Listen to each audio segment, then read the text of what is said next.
پہلے تو یہ سمجھ لیں کہ مسلمانوں کا نیا سال محرم سے شروع ہوتا ہے۔ محرم شریف سے اسلامی سال کا آغاز ہوتا ہے، لیکن اگر کچھ لوگ یہ سمجھیں بھی کہ ہم نے ان کا خیال ہو بھی جو اسلامی تعلیمات کے ساتھ اس طرح آگاہی اور واقفیت نہیں رکھتے کہ ہم نے شروع کرنا ہے جنوری سے، تو پھر بھی جب قومیں نیا سال شروع کرتی ہیں تو وہ تو اپنا محاسبہ کرتی ہیں۔ جشن تو وہ لوگ مناتے ہیں جنہوں نے کوئی بہت بڑا کارنامہ سر انجام دے لیا ہو، اور جن قوموں کا حال یہ ہو کہ وہ دنیا کے ہر خطے میں پس رہے ہوں، اور جس ملک کا یہ حال ہو کہ وہاں کچھ لوگ سطح غربت سے نیچے زندگی گزار رہے ہوں، تعلیمی معیار بڑا پریشان کن ہو، لوگ انتہائی آزمائش میں وقت گزار رہے ہوں، ان لوگوں نے جشن منانے۔ ہمارے تو ذمہ یہ تھا کہ ہم حساب کرتے کہ یہ سال گزرا ہے، کتنی نمازیں میری رہ گئیں، کتنے خیر کے کام تھے جو میں نہ کر سکا۔ ہمیں تو اس بات پہ رونا تھا کہ یہ سال بھی میری زندگی سے مائنس ہو گیا اور ابھی تک میں اپنے آپ کو تبدیل ہی نہیں کر سکا۔ ایک سال اور گزر گیا اور میرے اندر کوئی بھی پرہیزگاری، نیکی، خیر والی تبدیلی نہ آ سکی۔ ہمیں تو اپنا حساب کرنا تھا۔ یہ سال بھی گزر گیا اور مسلمان کھل کے اس سال نہ بیت اللہ کی زیارت کر سکے، نہ روضہ رسول کی حاضری دے سکے۔ تو یہ تو مقام استغفار ہے، تو مقام توبہ ہے، اور قوم کو لگا دیا گیا ہے، بس وہ ایک چکر میں پڑ گئی ہے، جو بھی موقع آئے بس وہ کسی نہ کسی جگہ پہنچ جاتی ہے، اور ہم ہیں کہ بس یہ دیکھتے ہیں کہ آج کل ہوا کدھر کی ہے، سوچتے سمجھتے بھی نہیں اور اس کے پیچھے چل نکلتے۔ تو اس لیے ایک تو پچھلے سال کی غلطیوں سے اللہ سے معافی مانگیں، کمزوریوں سے، اور نئے سال کے لیے اپنے ارادوں کو وضو کرائیں، اپنی نیتوں کو صفائی دیں، کوشش کریں کہ یہ سال جو آیا ہے میں اللہ کی فرما برداری میں گزاروں گا، میں رسول اللہ صلی اللہ علیہ وسلم کی سنت کی اتباع میں گزاروں گا، میں اپنے دین کے لیے، ملت کے لیے، وطن کے لیے کچھ کر کے دکھاؤں گا، میں اپنی طبیعت کے اندر وہ چیزیں پیدا کروں گا کہ میرا وجود نفع والا ہو، میری بات نفع والی ہو، میرا کردار نفع والا ہو، میں کسی کو کچھ دے سکوں۔ شوق ایسا، اعلیٰ حضرت فاضل بریلوی رحمۃ اللہ علیہ، ذی الحج کی آخری رات تھی، اگلے دن محرم شروع ہونا تھا، تو آپ کے خادم کہتے ہیں کہ فرمانے لگے یار سال بدل گیا تو ہمیں بھی بدل نہیں جانا چاہیے۔ تو میں نے عرض کی حضور کیا مطلب؟ فرمانے لگے ایک سال اور کم ہو گیا ہے، اب ہمیں کچھ نیکی بڑھا لینی چاہیے۔ یہ ایک سال اور گزر گیا، اگر تھوڑی مہلت مل گئی ہے تو ان ایام میں رب کر لینی چاہیے، کوئی خیر ہمیں جمع کر لینی چاہیے۔ اللہ کریم نے ارشاد فرمایا کہ فَكُلَّمَا جَاءَكُمْ رَسُولٌ بِمَا لَا تَهْوَىٰ، فرمایا تو کیا جب تمہارے پاس کوئی رسول وہ چیز لے کے آ جاتے ہیں جو تمہارے نفس کی خواہش نہیں، پیغمبر ایسی چیز تمہارے پاس لے آئے جن کو تمہاری خواہش، تمہارا نفس قبول نہیں کرتا، لا تہوی انفسکم مستکبرتم، جن کو تمہارا نفس قبول نہیں کرتا تو پھر تم تکبر کرتے ہو، تمہارے نفس پر وہ چیز گراں گزرتی ہے، تمہاری خواہش کے وہ چیز خلاف ہوتی ہے، تمہاری مرضی کے مخالف ہوتی ہے،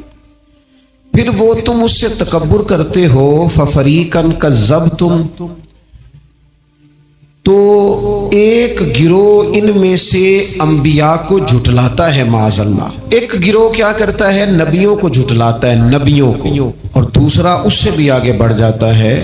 وَفَرِيقًا تَقْتُلُونَ، اور ایک گروہ ان کو شہید کر دیتا ہے۔ انبیاء کرام علیہم السلام کی جو تعلیمات ہوتی ہیں وہ کامل، اکمل اور مکمل ہوتی ہیں۔ انبیاء کرام علیہم السلام معصوم ہوتے ہیں،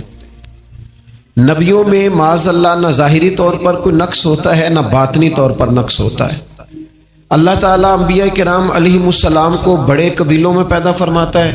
ان قبیلوں میں جو اس دور کے اندر لوگوں میں بڑی قدر کی نگاہ سے دیکھے جاتے ہیں، ان میں نبی آتے ہیں۔ انبیاء کرام کو اللہ تعالیٰ حسن و جمال دیتا ہے، قد و قامت دیتا ہے، ان کو اللہ تعالیٰ پر وجی چہرے دیتا ہے، کامل تعلیمات دیتا ہے۔ اور سب سے بڑی بات یہ ہے کہ انبیاء معصوم ہوتے ہیں، ان کے اندر کوئی نفسانی خواہش ہی نہیں ہوتی، نبی کوئی خطا کرتے ہی نہیں۔ کامل مکمل اکمل تعلیم نبی لے کے آتے ہیں، لیکن اللہ کا قرآن کہتا ہے کہ جب وہ چیزیں تمہاری نفس کی خواہش کے خلاف ہوتی ہیں، چیزیں بالکل مکمل ہیں، کامل ہیں، اکمل ہیں، نبی معصوم ہیں، عام آدمی اگر کوئی بات کرتا ہے تو اس کی بات میں نقص رہ جاتا ہے، کمزوری رہ جاتی ہے، کسی دانشور سے، کسی شاعر سے، کسی ادیب سے، کسی آپ جس نے اپنی دانش بینش کے حساب سے کوئی بات کی ہے، آپ اگر اس سے کوئی تربیت لیتے ہیں تو اس کی بات میں کمزوری رہ جائے گی، عام آدمی ہے۔ انبیاء کرام علیہ السلام کی تعلیمات جو ہوتی ہیں وہ ذاتی نہیں ہوتی، وہ وحی الہی کے ساتھ ہوتی ہیں، ان میں کمزوری کوئی نہیں ہوتی، نقص کوئی نہیں ہوتا۔ انبیاء کرام علیہ السلام خوبصورت ہوتے ہیں، نورانی ہوتے ہیں، یعنی کسی بندے نے معاذ اللہ ان سے کوئی ایسی چیز نہیں دیکھی ہوتی جس سے کہ قباحت پیدا ہو، نقص پیدا ہو۔ انسان دور ہٹے، انہیں اللہ تعالیٰ ظاہری باطنی مانوی حسن دے کے دنیا میں بھیجتا ہے، کیوں نہیں لوگ مانتے؟ 950 سال حضرت نوح علیہ السلام نے تبلیغ فرمائی، اور میرے بھائی 1.5 دن میں بندہ تھک جاتا ہے، اکتا جاتا ہے، ہف جاتا ہے، عام آدمی کی بات کر رہا ہوں۔ 950 سال تبلیغ کی، اور تبلیغ کرنے والا بندہ کامل ہے، مکمل ہے، اکمل ہے، درد مند ہے، سونا ہے، نہیں ماننے لوگ۔ کیوں؟ قرآن کہتا ہے اس کی وجہ یہ ہے کہ چیزیں وہ ہیں جو ان کی نفس کی خواہش کے خلاف ہیں، جو یہ ان کے نفس کی اور باطنی جو خواہشات ہیں ان کے مخالف ہیں، نہیں مانتے۔ حضرت موسیٰ کلیم علیہ السلام بنی اسرائیل کو نجات دینے کے لیے آئے، راحت دینے کے لیے تشریف لائے تھے، لیکن آپ ان کے مطالبات دیکھیں کس قدر تکلیف دی۔ کبھی کہتے تھے نہیں مانتے جب تک اللہ کو اعلانیہ نہ دیکھ لیں، کبھی وہ کوئی مطالبہ لے کے آ جاتے، کبھی وہ پانی کا مطالبہ کرتے اور کہتے 12 چشمے الگ الگ چاہیے، کبھی وہ من و سلوہ کا مطالبہ کرتے، کبھی کہتے من و سلوہ تو آتا ہے پر ایک جیسا کھانا ہے، ہمیں تو الگ الگ چاہیے، وہ اجناس چاہیے جو زمین سے اگنی ہے۔ حضرت موسیٰ خوبصورت تھے، نورانی تھے، پروجی تھے، اور کمال یہ ہے کہ رب کے اتنے پیارے ہیں جن سے رب کلام فرماتا ہے، لیکن قوم ہے کہ تسلیم کرنے کو تیار نہیں، ماننے کو تیار نہیں۔ فقط اتنی بات ہے کہ وہ تعلیمات وہ ہیں جو ان کے نفس کی خواہش کے خلاف ہیں، اور ذرا سا انہیں موقع ملا، حضرت موسیٰ علیہ السلام 40 دنوں کے لیے کوہ طور پہ تشریف لے گئے تو پیچھے سے ایک بچڑے کی پوجا شروع کر دی۔ جناب کلیم واپس آئے تو پھر طرح طرح کی ہیلے بازیاں۔ حضرت یوسف علیہ السلام کا تو حسن مشہور ہے نا ساری دنیا میں، دنیا جانتی ہے نا کتنے سونے تھے، تو کیا اتنا خوبصورت آدمی بھی کنویں میں ڈال دیا جاتا ہے؟ کیا اتنا حسین آدمی بھی بازار میں بیچ دیا جاتا ہے؟ کیا اس قدر شخص جو ظاہری باطنی طور پر نورانی ہو، اس شخص پر بھی الزامات دھر کے جیل میں ڈال دیا جاتا ہے؟ مخلوق تو فنکار ہے اس درجہ کے پل بھر میں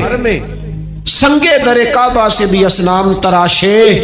اور تم کون ہو کیا چیز ہے داغے کبابی، لوگوں نے تو مریم پہ بھی الزام تراشے، حضرت مریم سلام اللہ علیہ پر بھی، اور جناب عیسیٰ جن کو اللہ نے کھلے معجزات دیے، کوئی ضرورت تھی کسی اور چیز کی؟ جو بچہ پنگھوڑے میں ہی کہہ رہا ہے انی عبداللہ، میں اللہ کا بندہ ہوں، کھلے معجزات اور وہ بھی پنگھوڑے میں۔ لیکن قرآن کہتا ہے تعلیمات وہ تھی کہ جو ان کی نفس کی خواہش کے خلاف تھی، لہذا نفس کی خواہش، وہ جو ایک جگہ پہ قرآن مجید نے کہا نا کچھ لوگوں نے نفس کی خواہش کو خدا بنا لیا، وہ چونکہ خواہشات نفسانیہ کے خلاف تھی، نتیجہ اس کا یہ نکلا کہ ان لوگوں نے پیغمبروں، رسولوں، انبیاء، اللہ کے محبوب بندوں کو جھٹلا دیا، یہاں تک کہ قتل کر دیا۔ حضرت زکریا علیہ السلام جیسے لوگوں پر آرے چلا دی، شہادتیں ہو گئی انبیاء کی۔ وجہ کیا تھی؟ نفس کی خواہش کے خلاف تعلیمات تھی انبیاء کی، نہیں تسلیم کیا۔ نبی اکرم نور مجسم شفیع معظم صلی اللہ تعالی علیہ وسلم کے نہ سارے معجزات ان لوگوں نے اپنی آنکھوں سے دیکھے تھے، اور ایک دوسرے کے سامنے بیٹھ کے حضور کی تعریفیں کرتے تھے کہ میرا بھتیجا ہے، اس نے کبھی جھوٹ بولا ہو، ہے کبھی امانت میں خیانت کی ہو، ہے کبھی اس کے اندر کوئی نقص دیکھا ہو۔ وہ تعریفیں، وہ خوبصورتیاں، وہ رعنائیاں۔ لیکن جب حضور نے اعلان نبوت کیا نا، اب وہ جو خواہشات نفسانیہ تھی نا، وہ جو باطن کے اندر خواہشات مچلتی تھی، میں سردار ہوں، میرے ڈھیر سارے غلام ہونے چاہیے، میں کسی کو اپنا داماد قبول نہیں کرتا، لہذا بیٹی کو زندہ دفن کروں گا، میں یہ کیسے قبول کر لوں کہ غریب آدمی میرے برابر میں آ کے بیٹھ جائے، برادری کی اونچ نیچ کیسے چھوڑ دوں۔ کل تک کہہ رہے تھے آپ صادق ہیں، آپ امین ہیں، آپ حسین ہیں، آپ باوقار ہیں، ہر چیز بیان کر رہے تھے، اور جیسے ہی کہا حضور نے کہ میں اللہ کا رسول بن کے آیا ہوں، جب ماننے کی باری آتی ہے نا، ماننے کی، حضور علیہ السلام پہاڑی پر تشریف فرما ہے، اور کریم محبوب علیہ السلام نے اونچی پہاڑی تھی، اس طرح کوئی آدمی یہاں دیوار پہ اوپر کھڑا ہو جاتا ہے تو آپ تو اس طرف نہیں دیکھ رہے، وہ ادھر بھی دیکھ رہا ہے، ادھر بھی دیکھ رہا ہے۔ اونچی پہاڑی پر حضور کھڑے ہو گئے اور کھڑے ہو کے فرمایا، اگر میں تم سے کہوں کہ پہاڑی کے اس پار دشمن ہے اور وہ تیاری کر کے آ چکا ہے، تم پر حملہ آور ہو جائے گا،